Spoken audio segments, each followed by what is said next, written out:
Activities है। Gantt project chart क्या बताता है कि प्रोजेक्ट शेड्यूल जो है टाइम से कैसे लिंक होना चाहिए। Okay sir. मतलब समय के अनुसार सॉफ्टवेयर डेवलप हो जाना चाहिए। जैसे जैसे मैंने हाल किया, अगर मैंने ये कहा कि आपका सेमेस्टर 6 मंथ का है तो 6 मंथ में आपका सब्जेक्ट कंप्लीट होना चाहिए। Yes sir. तो 6 मंथ के अंदर ही क्लास भी चलेगी, 6 मंथ के अंदर जो है एवल्यूएशन भी होगी और 6 मंथ के अंदर जो है एग्जामिनेशन भी होगी और 6 मंथ के अंदर जो है रिजल्ट भी डिक्लेयर होंगे। ऐसा हो रहा है ना? Yes sir. Yes sir. It is a horizontal bar chart with the bars represent activity and time schedule for the project। ये जो केस है कि आपने पहले से ही बार-बार एक ही बात सुनते आ रहे हो, वो है ये project activities, planning, design, coding, testing and delivery. In the cases of अगर हम 10 वीक का प्लान बनाते हैं तो 10 वीक में हमारा सॉफ्टवेयर डेवलप हो जाना चाहिए। Okay okay sir. Yes sir. और इस चीज को ही हम लोग गैंट चार्ट कहते हैं। और गैंट चार्ट इसलिए कहते हैं कि ये चार्ट ज्यादा पॉपुलर हुआ। इसको बनाने वाला जो है हेनरी गैंट थे, 1970 में इसको बनाया गया था। ठीक है। Yes sir. उसके बाद आ गए हम लोग पर्ट चार्ट, जिसको बोलते हैं program evolution and review techniques. ठीक है। Yes sir. और ये बात मैं बार बार बोल रहा था क्योंकि इससे ये पता चलता है कि किस प्रोग्राम को कंप्लीट करने में कितने दिन लगेंगे और कौन करेगा। ठीक है। ठीक है सर। तो program evolution and review technique chart is a tool that depicts project as a network diagram. It is capable of graphical representing main event of the project in both parallel and consecutive way. So in this context अगर आप देखें तो एक और जो है resource histogram के through भी हम लोग रिप्रेजेंट करते हैं अपने प्रोग्राम्स को कि कैसे कितने दिन लगेंगे, डिजाइनर कितने समय लगेंगे, क्या केसेस आएगा, कैसे पेज वाइज कंप्लीट होगा। और इस चीज को अगर हम इस चीज को देखें तो हमारा एक सर्टिफिकेट भी बन सकता है। लेकिन एक चीज और होता है क्रिटिकल पाथ एनालिसिस। कभी कभी क्या होता है कि उस प्रोजेक्ट के कुछ पार्ट वेरी क्रिटिकल होते हैं, क्योंकि अगर वो प्रोजेक्ट में जब क्या होता है कि जब पीक टाइम्स होते हैं और जो भी प्रोजेक्ट में कुछ ऐसा प्रोग्राम होता है जो बहुत कॉम्प्लिकेटेड होते हैं, बहुत कॉम्प्लिकेटेड, ठीक है, जिसमें हाई लेवल एल्गोरिथम की जरूरत पड़ती है, जिसमें हाई लेवल लॉजिकल पीपल की जरूरत होती है। और वो लॉजिकल पीपल जो है वो थोड़ा सा ज्यादा हार्ड टेम्पर हो जाता है कभी कभी। तो उस चीज के लिए भी हमें क्रिटिकल पाथ एनालिसिस करने पड़ते हैं कि कौन सा ऐसा प्रोजेक्ट जो है interdependent task for the projects है। It usually help to find out the shortest path or critical path to complete the project successfully. For example, आपको बॉम्बे जाना है, बॉम्बे जाने के बहुत सारे रूट हैं। कौन अभी कोई आपके आपके आपके बाद कोई सूरत गया था ना, कोई सूरत? हाँ सर, मैं हूँ अभी। तो सूरत जाने का जो है रास्ते बहुत सारे हैं, है ना? Yes sir. लेकिन हम ये सोचते हैं कि कौन सा ऐसा रास्ता है जो टाइम भी कम लगे और पैसे भी कम लगे। Yes sir. नहीं तो हमारे पास रास्ता है कि हम यहाँ से चले जाएं अमेरिका, अमेरिका से लंदन, और लंदन से जो है ना फिर जापान चले जाओ, और जापान से फिर जो है बॉम्बे आए, फिर बॉम्बे से सूरत जाए। अभी तो सब बंद हो गया। नहीं बंद तो नहीं होगा। अगर मान लो आपके पास चार्टर प्लेन है तो चले जाओगे ना, कोई दिक्कत नहीं, जाने वाले जा ही रहा है। सर हम आ रहे थे जयपुर, अभी वो भी कैंसिल हो गया। जयपुर भी नहीं आने दिया आपको? आने तो दे रहे हैं सर, पर कोरोना बहुत ज्यादा फैल रहा है ना। पता नहीं कहाँ है कोरोना, मेरे को तो समझ ही नहीं आता, परेशान कर रखा है सबको ना। मैं तो ढूंढ रहा हूँ कोरोना को, कोई मिलता ही नहीं है। मैं तो ये सोच रहा हूँ कि आज के डेट में जो कोई भी इंसिडेंट हो रहा है सब कोरोना ही हो रहा है? और कोई बीमारी है ही नहीं भारत में। Yes sir. मतलब कि आप ये सोचो कि आज के डेट में कुछ भी हो रहा है, किसी को भी कुछ भी हो रहा है ना, सब कोरोना हो रहा है? ये सब कुछ भी हो रहा है, सब जगह बस कोरोना ही पॉजिटिव आ रहा है। हाँ तो ये तो गलत है ना। या तो इसका मतलब ये है कि पहले कोई बीमारी ही नहीं था, कोरोना ही बीमारी था, किसी को पता ही नहीं था। पहले नहीं जो सर, हमारे बीमारी, यहाँ पे तो बिना कोरोना के भी मर रहे हैं लोग। नहीं बिना कोरोना के मर रहे हैं, लेकिन आज के डेट में जो मर रहे हैं वो कोरोना का ही मर रहे हैं ना। तो सूरत का भी माहौल खराब है सर। गुजरात एक्चुअली अहमदाबाद का है तो उस वजह से रेस्ट्रिक्शन ज्यादा है। लेकिन अहमदाबाद तो बड़ा खुला खुला जगह है ना, कोई दिक्कत तो है नहीं। सर वहाँ पे वो लोग मतलब माइंड भी उनका ओपन ही है, तो वो हाँ लोग ज्यादा रेस्ट्रिक्शन में रह नहीं सकते। हाँ, क्योंकि मैं जो हूँ गुजरात टेक्निकल यूनिवर्सिटी का जो है वो बोर्ड में हूँ, जीटीयू है ना वहाँ पे हाँ सर। गांधीनगर में। हाँ तो मैं जाता रहता हूँ, तो मैंने देखा कि वहाँ का इन्वॉल्वमेंट बिल्कुल अलग है।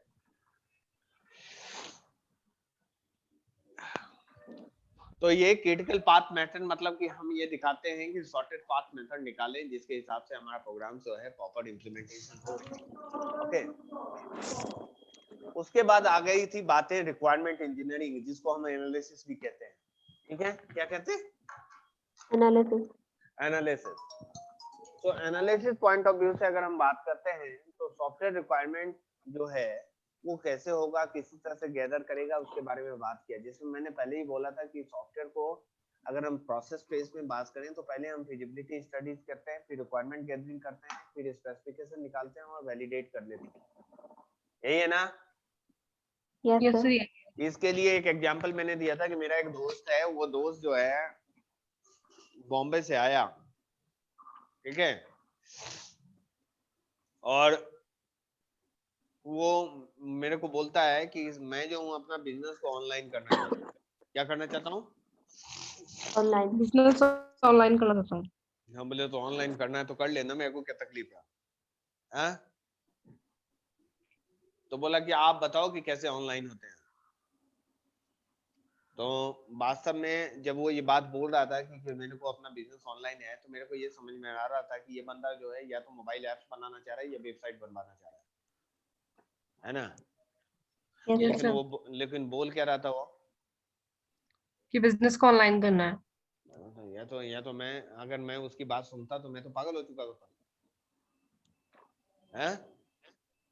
वास्तव में वो बंदा ये बोलना चाह रहा है कि मेरे जो बिजनेस है उस बिजनेस को जो है बिजनेस का एक एप्लीकेशन डिजाइन कर दो और सॉफ्टवेयर वेबसाइट बना दो, ठीक है। Yes sir. और यस सर। हमसे ये जानना चाह रहा था कि उस वेबसाइट और मोबाइल ऐप्स बनाने के लिए कितने पैसे लगेंगे, नंबर 1, और कितने दिन में वो एप्लीकेशन बन जाएंगे, ठीक है, और उसमें किस तरह का रिपोर्टिंग स्टैंडर्ड आप मेरे को दोगे, ये मेरे को बता दो, ठीक है। Okay sir. तो हमारी ड्यूटी ये थी कि हम उससे ये पूछे कि भैया एक बात बताओ कि तुम जो है तुम्हारी जो रिपोर्टिंग स्टैंडर्ड है वो क्या क्या है, किस तरह का रिपोर्टिंग करते हो वो बता दो, तुम्हारे पास कितने पैसे हैं ये बता दो, कितने पैसे में ये सॉफ्टवेयर बनवाओगे, बनवाना चाह रहे हो ये बता दो, ठीक है, और तुम ये कितने दिन में यस चाहते हो ये सॉफ्टवेयर बन जाए ये बता दो, ठीक है। Yes sir. तो उसने बोला कि भैया मेरे को 3 महीने में सॉफ्टवेयर बनवाने हैं, नंबर 1। दूसरी बात है 3 महीने के अंदर जो है हमारे एप्लीकेशन जो है वो .NET पे बननी चाहिए, नंबर 2। और तीसरा जो है 3 महीने में हम बहुत से बहुत 50,000 रुपए खर्च कर सकते हैं, इससे ज्यादा मेरा बजट नहीं है, ठीक है। Okay sir.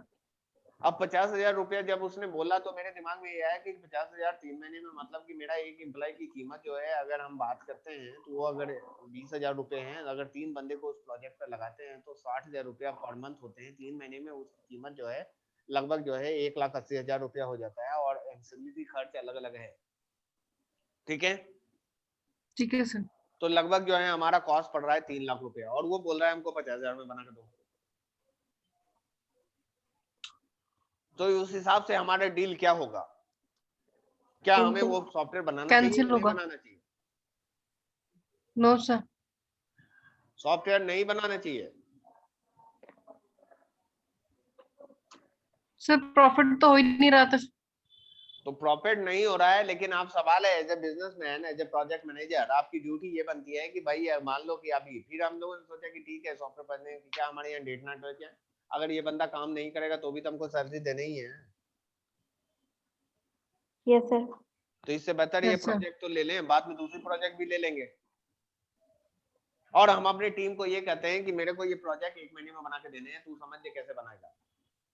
क्या बोला मैंने? कि जो प्रोजेक्ट है वो 1 ही महीने में बनाना है, जो सॉफ्टवेयर है वो 1 महीने में बनाना है। हाँ, मेरे को 1 महीने में बनाना है और इसका टाइमलाइन चार्ट बना के मेरे को दे दो। इससे क्या हुआ? इससे जो है हम जो है कट ऑफ और कट सेल में करके विद इन जो है 15 डेज 20 डेज में हमने सॉफ्टवेयर बनवा लिया। तो हमारा बजट जो है लगभग 20,000 30,000 में सॉफ्टवेयर मेरे बन गए। बाकी का काम मैं दूसरे काम में लगा दिया अपनी हैं। Yes sir. तो उस केस में हम तो प्रॉफिट में यस आ गए सर। ना। Yes sir. Yes sir. तो इस तरह से हम लोग कहना। तो पहला पॉइंट मेरा था फिजिबिलिटी स्टडी, क्या हमारा कॉस्ट जो है जो सॉफ्टवेयर है वो सॉफ्टवेयर बनाने से हमको फायदा है, क्या वो इकोनॉमिक फिजिबिलिटी हो या सोशल फिजिबिलिटी हो या जो है टेक्निकल फिजिबिलिटी हो। अगर ये सारे फिजिबिलिटी को स्टडी कर लेते हैं उसके अकॉर्डिंगली रिक्वायरमेंट गैदर करेंगे और फिर जो रिक्वायरमेंट स्पेसिफिकेशन की बात करेंगे और देन जो है रिक्वायरमेंट को वैलिडेट कर लेंगे और उसके बाद जो है हम अपने टीम से या अपने फ्रेंड से उस टीम से फ्रेंड से या क्लाइंट से वो प्रोजेक्ट पे साइन करवा लेंगे कि भैया ये काम मैं करने जा रहा हूँ, ये रिपोर्ट मैंने देने जा रहा हूँ और इस तरह का लेआउट बनेगा। अगर तू इसको सोचता है कि सही है तो तू साइन कर दे और हमारे साथ जो है जो हमारा एमओयू है जो हमारा डॉक्यूमेंट है वो साइन कर दे और जो है 50% पेमेंट रिलीज कर दे। ठीक है। ठीक है सर। तो 50% प्रोजेक्ट लीजिंग करने के बाद आपकी फिजिबिलिटी स्टडी क्या होती है इसके बारे में डिस्कशन इसमें ऑलरेडी लिखा है, आपको नोट्स के दौरान इसको तैयार करनी है। ठीक है। रिक्वायरमेंट गैदरिंग ओके क्या सर। होता है ये क्लियर किया है, एसआरएस क्या होता है ये ऑलरेडी क्लियर है इसमें, और सॉफ्टवेयर रिक्वायरमेंट को वैलिडेट कैसे करते हैं ये क्लियर है। मैं इसके बारे में फिर से डिस्कस नहीं करने जा रहा हूँ। ओके। Okay sir. अब जो है रिक्वायरमेंट एलिसिटेशन मतलब रिक्वायरमेंट को गैदर कैसे करते हैं उसका क्या प्रोसेस है इसके बारे में इसमें बात किया है। तो रिक्वायरमेंट गैदरिंग का सबसे बड़ा प्रोसेस ये है कि हम रिक्वायरमेंट को गैदर करें, ऑर्गेनाइज करें, रिक्वायरमेंट को नेगोशिएट एंड डिस्कशन कीजिए और डॉक्यूमेंटेशन करें। रिक्वायरमेंट को एलिसिटेंट की टेक्निक की सबसे बड़ी टेक्निक है वो क्या है, क्या है? इंटरव्यू। Interview sir. इंटरव्यू है। अरे भाई जब तक बात नहीं करोगे तो पता कैसे चलेगा हमको? अगर मैं आपसे बात नहीं करता तो मेरे को क्या पता कि आप सूरत में हो? मेरे को तो सीधा पता है भैया ऑनलाइन हो कहीं भी हो। हैं? Yes sir. Yes sir. question. So interview is a very big and very basic mechanism where we can take all the requirement from the peoples. Okay. Yes sir. तो अगर मेरे को ओके ये पता करना है कि अहमदाबाद कैसा है, अहमदाबाद के अगल बगल कैसे हैं, हम अहमदाबाद में कौन कौन सा मॉन्यूमेंट है, अरे वहां पे चले। अबे अहमदाबाद गए हो क्या? हाँ सर। अच्छा वो गांधी जी का कुछ बना था वहां पे, बड़ा अच्छा बना था, नहीं गए हो क्या वहां पे? नहीं सर। गांधी म्यूजियम बना है शायद। नहीं सर बहुत पहले गए थे, अभी नहीं गए। हाँ इधर गांधी म्यूजियम बना है। एक्चुअली मैं गया था दुबई, और दुबई में मैंने देखा था कि वहाँ जो है वहाँ के जो दुबई का शेख है ना वो म्यूजियम बनाया था। तो हमको लगता है ओके मोदी सर। साहब जी भी गए होंगे दुबई और दुबई में देखा कि भाई शेख का म्यूजियम बना हुआ है तो गांधी का म्यूजियम क्यों नहीं बना, और उसका नाम गांधी कुटीर रखा है शायद। मैं गया था देखा था मैंने उसको। गांधी कुटीर रेलवे स्टेशन के पास ही है वो। नहीं गए सर। उसमें क्या है कि गांधी जी की पूरी लाइफ ही आपको दिखेगी लाइव। Okay sir. चलो ये इंटरव्यू का जो सबसे बड़ी बात है कि इस बेस पे हमको ये निकल जाएगा कि गैदर कैसे करेंगे, इंफॉर्मेशन गैदर करेंगे। उसमें ऑरल इंटरव्यू हो सकता है, रिटन इंटरव्यू भी हो सकता है, नॉन स्ट्रक्चरल इंटरव्यू भी हो सकता है, स्ट्रक्चरल इंटरव्यू होता है। फिर हम जो है सर्वे करेंगे और फिर क्वेश्चनर है, text analysis, domain analysis, brainstorming. ये जो मैकेनिज्म है इसके बेस पे हम जो है रिक्वायरमेंट को गैदर करते हैं। रिक्वायरमेंट गैदरिंग के लिए जो मैकेनिज्म है, पहला इंटरव्यू, दूसरा सर्वे, तीसरा क्वेश्चनर, चौथा टास्क एनालिसिस, और पांचवा डोमेन एनालिसिस, और पांचवा ब्रेनस्टॉर्मिंग, फिर प्रोटोटाइप और observation. Okay. Yes sir. Okay sir. उसके बाद रिक्वायरमेंट का कैरेक्टरिस्टिक जो है ये सारी चीजें हैं जो क्लियर है, करंट ये सारे होंगे। फिर रिक्वायरमेंट के असेसमेंट, नॉन फंक्शनल रिक्वायरमेंट क्या होता है, यूजर इंटरफेस रिक्वायरमेंट करता है, ये सारे जो है आपके सिलेबस का पार्ट है, आप देख लो कि आप नोट तैयार कर लेना। ठीक है। ठीक है सर। फिर मैं फिर दूसरी बात नहीं पूछूंगा। ठीक है। Okay yes sir. सर। लेकिन आप कहीं इसी को उतार दोगे तब क्या करूंगा मैं? नहीं सर इसको क्यों नहीं उतारेंगे? सर इसको तो क्यों उतारेंगे? वो तो आपने पढ़ाया वो उतारेंगे ना सर। ठीक है। अब फिर डिजाइन जो है ये डिजाइन के बारे में डिस्कस है जो आपका चैप्टर पार्ट है डिजाइन का। फिर कपलिंग ओरिजिन्स, पोजीशन केसेस में अगर कोई कंफ्यूजन होगा तो मेरे को फिर से बता देना, मैं बता दूंगा। यस ठीक है। Sir. Analysis okay and sir. Design tools जो है जिसके अंदर मैं इसकी बात कभी नहीं किया था, क्योंकि ये इसलिए नहीं बात किया था कि मैं ये ज्यूम कर रहा था कि आप लोग को जो है डीएफडी पता है। ठीक है। डेटा फ्लो डायग्राम के बारे में पता है, ऐसा मैं सोच रहा था। ठीक है, सर अगर नहीं फ्लो पता, डायग्राम के बारे में तो फ्लो चार्ट के बारे में पता है बस। देखो होता क्या है कि फ्लो चार्ट जो है वो बहुत बेसिक एंटिटी है डेटा गैदरिंग का। Okay sir.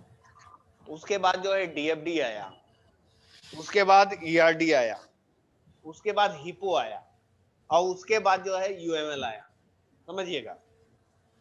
ठीक है, मैं यूएमएल ओके के सर। बारे में तो आपको बताया, लेकिन डीएफडी और ईआरडी के बारे में नहीं बताया।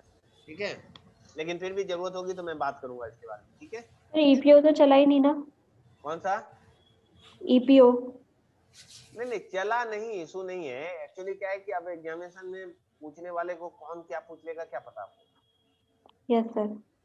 बस अपने दिमाग में रखना चाहिए ये चीज है। और दूसरी बात ये है कि क्वेश्चन ये हिपो डायग्राम है। ठीक है, यस सर। तो ये सारे चीज जो है कवर कर लेना, आप लोग नोट तैयार कर लेना। और बाकी जो है कल भी क्लास है ना, कल मैं बात करूंगा। ठीक है, okay yes sir. Sir. Okay, take care. Thank you sir. Thank you sir. Thank you, take care, take care, take care.